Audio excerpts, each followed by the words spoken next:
ప్రభువైన యేసుక్రీస్తు నామములో హృదయపూర్వక వందనాలండి. ముందుగా ఇంత మంచి సమయాన్ని ఇచ్చిన తండ్రైన దేవునికి ప్రభువైన క్రీస్తు ద్వారా కృతజ్ఞతాస్తుతులు చెల్లిస్తున్నానండి. అందరూ బాగున్నారండి. వాక్యం చదువుకొని ప్రార్థన చేసుకున్న తర్వాత పాటలోనికి వెళదాం. మత్తయి గారు మార్క్ గారు రాసిన సువార్త 10వ అధ్యాయం 13వ వచనం. మార్క్ గారు రాసిన సువార్త 10వ అధ్యాయం 13వ వచనం. తమ చిన్న బిడ్డలను ముట్టవలనని కొందరు ఆయన యొద్దకు వారిని తీసుకొని వచ్చారు. అయితే శిష్యులు వారిని తీసుకొని వచ్చిన వారిని గద్దించారు. యేసు అది చూచి కోపపడి, చిన్న బిడ్డలను నా యొద్దకు రానియుడి, వారిని ఆటంకపరచవద్దు, దేవుని రాజ్యం ఎలాంటి వారిదే. చిన్న బిడ్డ వలె దేవుని రాజ్యం అంగీకరింపనివాడు అందులో ఎంత మాత్రము ప్రవేశింపుడని మీతో నిశ్చయముగా చెప్పుచున్నానని చెప్పి ఆ బిడ్డలను ఎత్తి కౌగిలించుకొని వారి మీద చేతులుంచి ఆశీర్వదించెను. పరలోకమందున్న మా తండ్రి, పరిశుద్ధ ప్రేమ గల తండ్రి, గొప్ప తండ్రి, యెహోవా తండ్రి, మీ ప్రియకుమారుడు యేసుక్రీస్తు ప్రభువారి ద్వారా కృతజ్ఞతాస్తుతులు చెల్లిస్తున్నామని ఆయన రాత్రి వేళ అందరితో మాట్లాడమని మా ప్రభువైన యేసుక్రీస్తు నామమున వేడుకుంటున్నాం తండ్రి. ఆమేన్. ప్రభువైన యేసుక్రీస్తు నామములో హృదయపూర్వక వందనాలండి. దేవుని కుమారుడు యేసుక్రీస్తు ప్రభువు లోకానికి వచ్చిన తర్వాత పరలోక రాజ్యం సమీపిస్తుంది కనుక మారు మనసు పొందమని ప్రకటింప మొదలుపెట్టారు. ఇప్పుడు చేసిన ప్రార్థనలో ఏమని ప్రార్థన చేశా? ఏమని? ప్రార్థన వాక్యాన్ని బట్టి ప్రార్థన ఉండిద్ది అన్నమాట. ఇప్పుడు అందరితో మాట్లాడమని చెప్పారు. అలా ప్రార్థన చేసి అంటే దేవుడు ఇక్కడ ఉన్న వారితో అందరితో మాట్లాడతారు.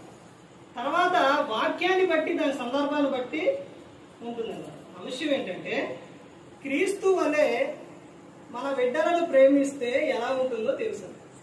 ఇదే అంశం. క్రీస్తు వలె మన బిడ్డలను ప్రేమిస్తే ఎలా ఉంటుందో తెలుసు.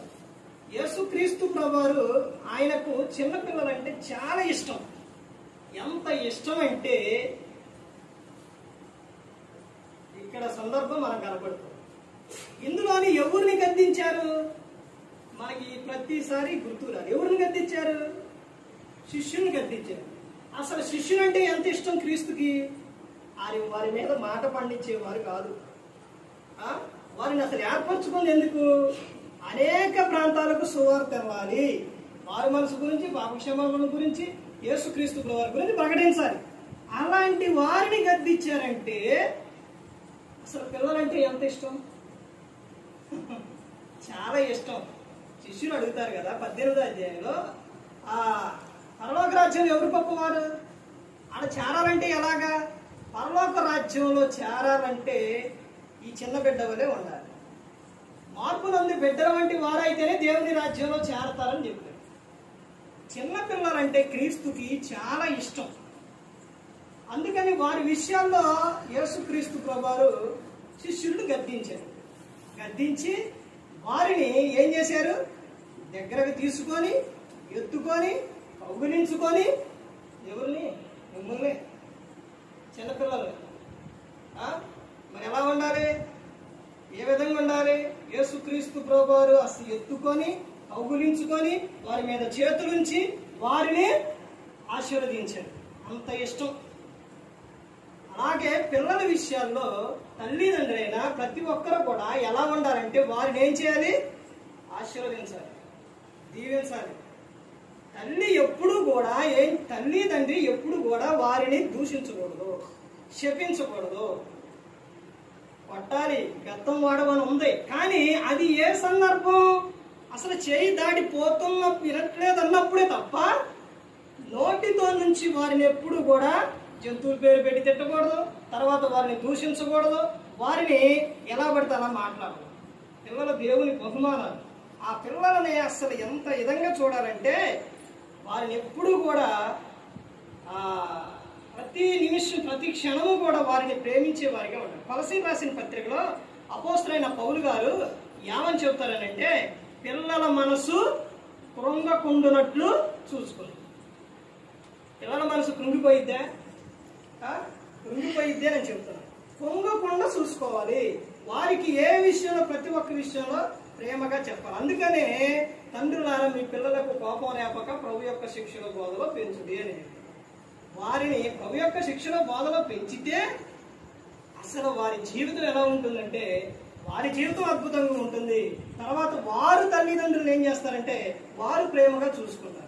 ఇప్పుడు పిల్లలు బహుగా ఫలిస్తే ప్రయోజకులైతే తల్లిదండ్రులు చూస్తారా చూడరా?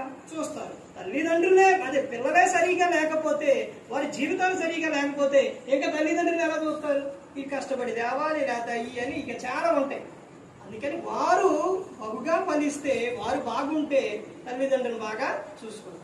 పిల్లలనే యేసుక్రీస్తు ప్రభువు ఏం చేశారంటే ఆశీర్వదించారు. అలాగే ప్రతి ఒక్కరూ కూడా పిల్లల విషయాల్లో ఏం కలిగి ఉండాలంటే మేము ప్రేమ కలిగి లేవా అనుకుంటారు, కానీ ప్రేమ కలిగి ఉంటారులే కానీ ఎలాంటి విధంగా ఉండాలనంటే మనం కోపం వచ్చినా ఏ విషయంలోనైనా ఎవరి మీద చికాకు ఉన్నా కానీ అవి పిల్లల మీద చూపించకూడదు. వారి ముందు ఎలా పడతారో మాట్లాడకూడదు. ఎందుకనంటే వారు ప్రతి ఒక్కటి మనసులో పెట్టుకుంటారు. అందుకని పిల్లల్ని ఏం చేయాలంటే ఎల్లప్పుడూ కూడా వారిని ప్రేమించే వారిగా వారిని ఆశీర్వదించే వారిగా ఉండాలి. ఎలా ఉండాలనంటే తల్లిదండ్రులు అనేది పిల్లలకి వాళ్ళ మీదకి రాదనుకుంటున్నారా? మనం మాట్లాడేది అంటే మనం అనేది వాళ్ళ మీద రాదనుకుంటున్నారా? వచ్చిందే రాదా? ఎలా వచ్చింది? ఎలా వచ్చింది అంటే ఈ బల్బు కనిపెట్టిన ఆయన పేరు తెలుసా? ఏం పేరు? పెద్ద చెప్పండి. విలియం కే అనే ఆయన పేరు ఏదో ఉందండి, నాకు గుర్తులేదు. కానీ ఆయన స్కూల్కి వెళితే చిన్న వయసులోని జాగ్రత్తగా వినండి, స్కూల్కి వెళ్తే ఎంత చెప్పినా చదువు రాకపోతే ఆయన ఏం చేశారంటే మాస్టర్ టీచర్ ఏం చేశారంటే వీడికి చదువు రాదు, ఈ వేస్ట్ తనకి అంత ఈ ముద్దు లేడని లెటర్ రాసి తల్లికి పంపించేసి పంపిస్తే ఆ లెటర్ తీసుకెళ్ళిన తర్వాత తల్లి చూసి చదివి ఏడ్చిందంట. ఎదురు పెట్టుకొని ఏడుస్తూ ఉంటే ఆ పిల్లవాడు అమ్మా మాస్టర్ టీచర్ ఏమి రాసింది, ఎందుకమ్మా ఏడుస్తున్నావంటే ఇట్లా తుడుచుకొని అయ్యా నువ్వు చాలా జ్ఞానవంతుడు అంట, మరి అన్నప్పుడు ఎందుకమ్మా ఏడుతున్నావు అంటే నా కొడుకు ఇంత జ్ఞానవంతుడు అని నేను కళ్ళాముట్టి నీళ్ళు వస్తున్నాయి అయ్యా అని చెప్పి అయ్యా నువ్వు స్కూల్కి వెళ్ళే పని లేదు, ఇక్కడే చదువుకో, ఇక్కడేనని మొత్తం కూడా చెప్పింది. అదే విషయం మైండ్లో పెట్టుకొని ఏమని నేనెవరు జ్ఞానవంతుణ్ణి అని అదే మనసులో పెట్టుకొని ఆ పిల్లవాడికి ఎదుగుతున్న కొద్దిగా అసలు అవన్నీ గుర్తుండవన్న సంగతి లేకపోతే అవన్నీ అన్నది ట్రై చేసేటప్పుడు ప్రయత్నించేటప్పుడు కూడా తెలిసింది.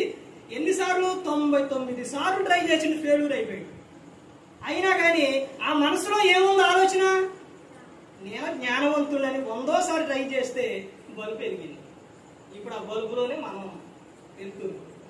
అలాగే పిల్లలకి ఏం చెప్పాలంటే ఆ తల్లి ఎలాగైతే చెప్పిందో అయ్యా నువ్వు చాలా మంచివాడివి, నువ్వు బాగా చదువుకుంటావు, నువ్వు జ్ఞానవంతుడివి, యేసుక్రీస్తు ప్రభువు నిన్ను ప్రేమిస్తున్నారు. లోకాసువార్త 2:52 యేసు జ్ఞానవంతును వయసునందును దేవుని దయందును మనుషుల దయందును వర్ధిల్లుచుండెను. అలా వర్ధిల్లాలి నాయన, నువ్వు మందిరానికి వెళ్ళాలి.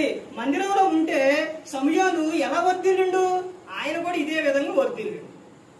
అదే విధంగా నువ్వు కూడా వర్ధిల్లుతో నాయన ఆడకేం చెప్పాలి, క్రీస్తుని గురించి చెప్పాలి. ఆయన బహుగా ప్రేమించాలి. క్రీస్తు అనే మన పిల్లలు ప్రేమిస్తే నీటి కాలువల ఎలా నాటబడిన మొక్క ఎలా ఉంటుందో అలాగే ఉంటుంది.